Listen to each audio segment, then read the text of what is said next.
তার টোটাল পরিশ্রম। একটা সময় তো তাকে অনেকের কথাও শুনতে হয়েছে যে তাকেই নিয়ে কাজ করতে হবে। এখানেও অবদান তার। মাতৃত্ব, এই অবদানটাও তার। রেসপেক্ট, এই অবদানটাও তার। লাস্ট আমার যে 'লাল সারি' সিনেমাটা করেছি, সেখানেও কিন্তু ফাইন্যান্সিয়ালি একটু আটকে গিয়েছিলাম। সেখানেও অবদান তার। সো তাই? হ্যাঁ, আমি যদিও এটা রিকভারি করেছি, বাট দ্যাট টাইম তো অবশ্যই সে আমাকে সাপোর্টটা দিয়েছে। প্রত্যেকটা সুন্দর কিছুর মধ্যেই অবদানটাই আসলে তার। বাহ! শাকিব খানের সাথে আপনার সংসার কেমন চলছে? বললাম না আবার যে আমি ডোন্ট ক্রস মাই ফ্যামিলি জায়গা। আমি একটা গণ্ডি রেখে দিয়েছি। আমি শাহরুখ শুধু খানকে এটুকু পছন্দ জানতে করি। চাই যে শাকিব অপু কি একসাথে থাকছেন না? আমি আমার কথা হচ্ছে যে আমি আসলে আর ব্যক্তি কোনো কথাই বলতে চাই না।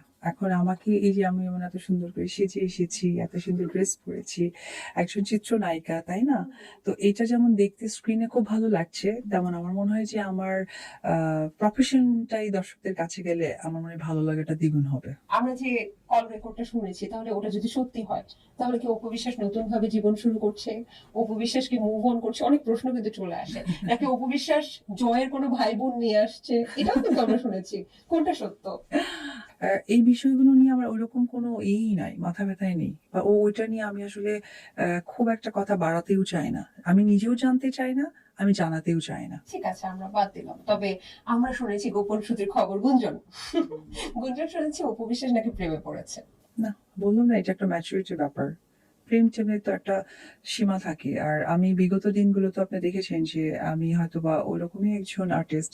প্রেম বা এই বিষয়ে খুব একটা আহামরি কিছু ঝামেলা আমার হয়নি। সো আমি অনেক বেশি ম্যাচুরড। এর মধ্যে আর কখনো প্রেম আসেনি বা ভবিষ্যতেও আসবে না এমন? ভবিষ্যতের বিষয়টা আসলে বলা মুশকিল। কারণ ভবিষ্যৎ আমি আপনি বেঁচে থাকবো কিনা তাই জানি না। যেমন মাইলস্টোনের বিষয়টা, বাচ্চাগুলো তো বাবা-মাকে ভুলেই চলে গেলেন, আমি এসে খাবো। আসতে কিন্তু পারেনি। সো এটাকে ভবিষ্যৎ বলা হয়। ওই বিষয় নিয়ে আমি কোনো মন্তব্য নেই। তবে রাইট নাও এইসব বিষয় নিয়ে আমি একদমই না। আচ্ছা, গত বছর একটা স্ট্যাটাসে এরকম দেখেছিলাম যে আপনি লিখেছেন, আব্রাহাম না থাকলে আমার যোগ্য বলেই মনে করতাম না তাকে।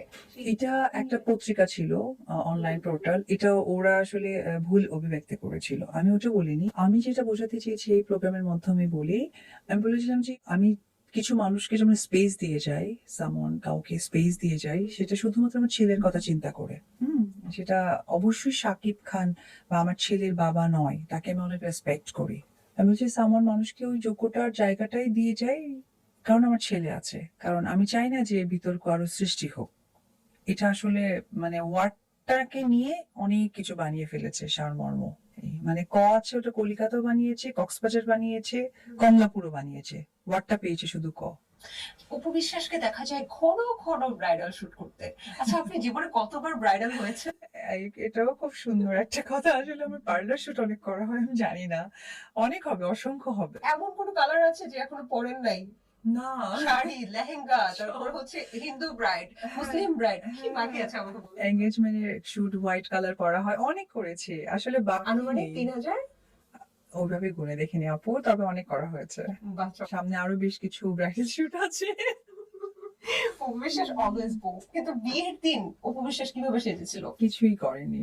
কিচ্ছু করেনি। শুধু লেহেঙ্গাটাই ছিল বিয়ের, যেটা ওর বাবা দিয়েছে। এই তো, কিছুই করেনি। একদমই নরমাল ছিল। লেহেঙ্গাটা কি বিশেষ কিছু মানে বাহির থেকে অর্ডার করে নিয়ে আসা বা ওই নায়িকার ওই না, ওইখানকার না, ডিজাইন? ওরকম কিছু ছিল না। তবে ওই সময় ওটা অনেক বেশি এক্সপেন্সিভ ছিল। আচ্ছা, হ্যাঁ। কেমন ছিল একটু শুনতে পারি কিছু? 2 প্লাস, 2 লাখ প্লাস ছিল। হ্যাঁ, হ্যাঁ। তো অনেক বেশি। কত সালে আগের এটা? জন্য। 2008। প্রচুর বেশি। এটা কি ইন্ডিয়া থেকে আনানো হয়েছিল? না, আমাদের বাংলাদেশী একটা ব্র্যান্ড ছিলেন নামি দামি, সেখান থেকে পারচেজ করেছি। সাজটা সাজিয়ে তো নি। শুধু লেহেঙ্গা পরে বিয়ে হয়ে গেল? লেহেঙ্গা পরেছিলাম, একটা ডায়মন্ডের সেট ছিল গলায়। ব্যাস। সেই মানে